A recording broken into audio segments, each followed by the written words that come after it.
My name is Hubert Brixbirao and I will discuss to you biography.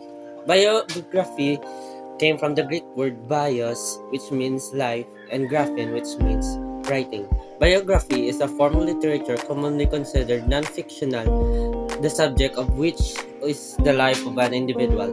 One of the oldest forms of literary expressions, it seeks to recreate in words the life of a human being, as understood from the historical or personal perspective of the author, by drawing available evidence, including that retained in memory as well as written, oral, and pictorial material. It is also the narrative of a person's life written by someone else. So biography, which simply means you're writing somebody's life. There are also another type of biography.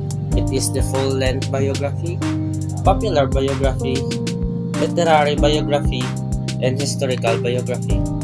Full-length biography typically covers the entirety of the featured person's existence, covering all significant events surrounding his or her life from womb to tomb, and usually includes a family tree and a chronology of milestones in its appendices to further guide potential readers.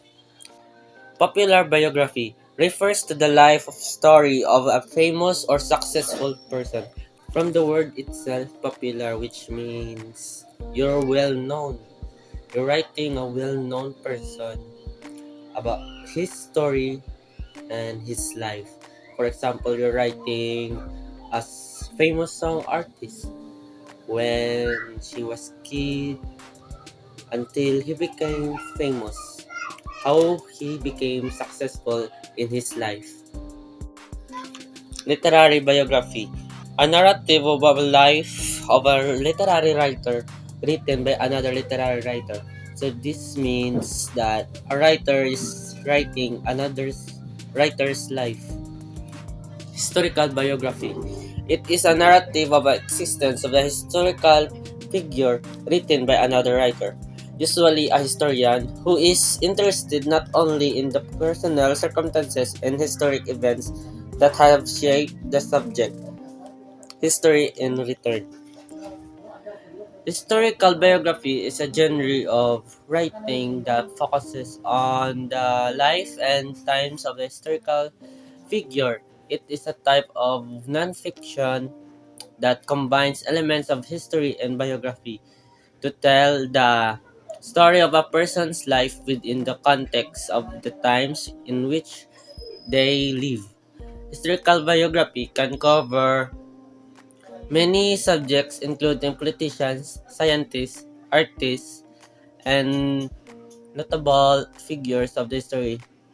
They often include detailed accounts of the events and circumstances that shape the subject's life and their contributions to their field or society. That would be all our discussion. Thank you.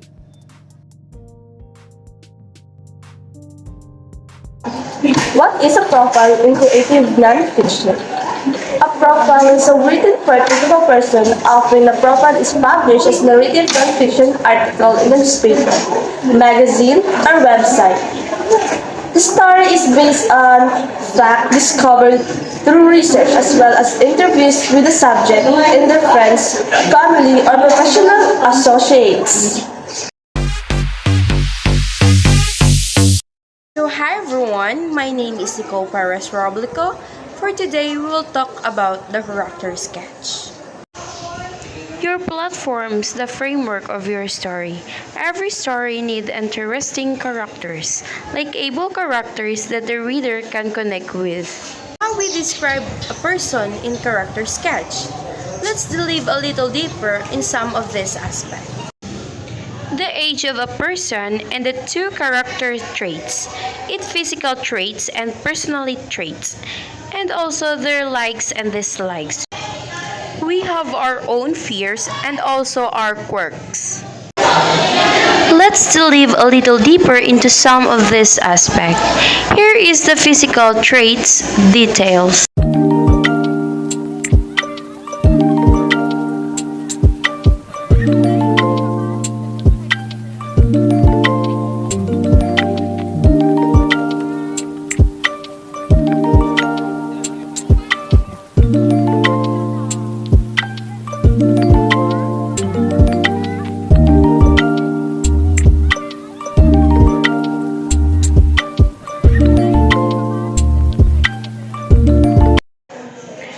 now, let's delve a little deeper in some of this aspect.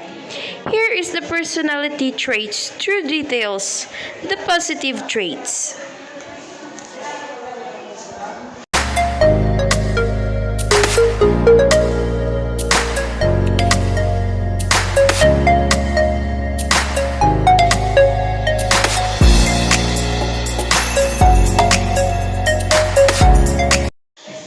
So next, there is negative traits.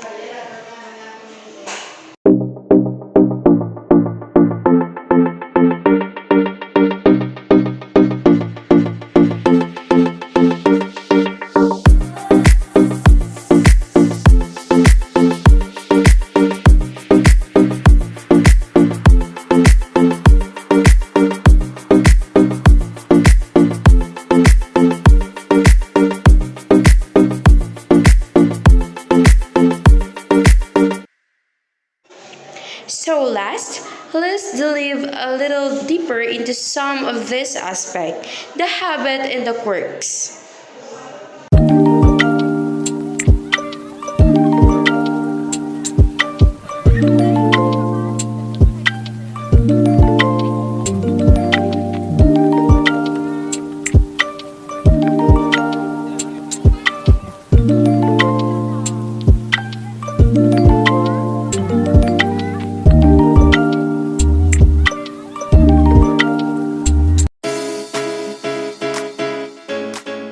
Interview story.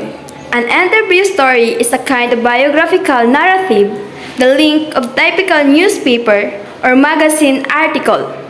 Like the profile and the character sketch, it zeroes to in on one particular facet of the featured person's life.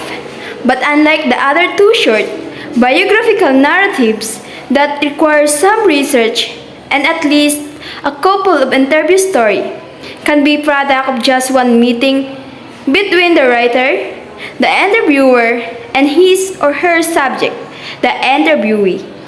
But even it is the result of a single arranged encounter, the featured person and an interview story must still come alive on the written page. This feat is achieved through vivid description, engaging narration, beats, an interesting dialogue scattered here and there, and careful selection of the telling details. To create an overall impression, the subject, the following interview, writing award-winning fictionist Sarge Lacosta, first appeared in the Philippine monthly magazine. There are two types of interview story. Interviewee. An interviewee is someone who answers question. And last one, interviewer. An interviewer is someone who asks question during an interview.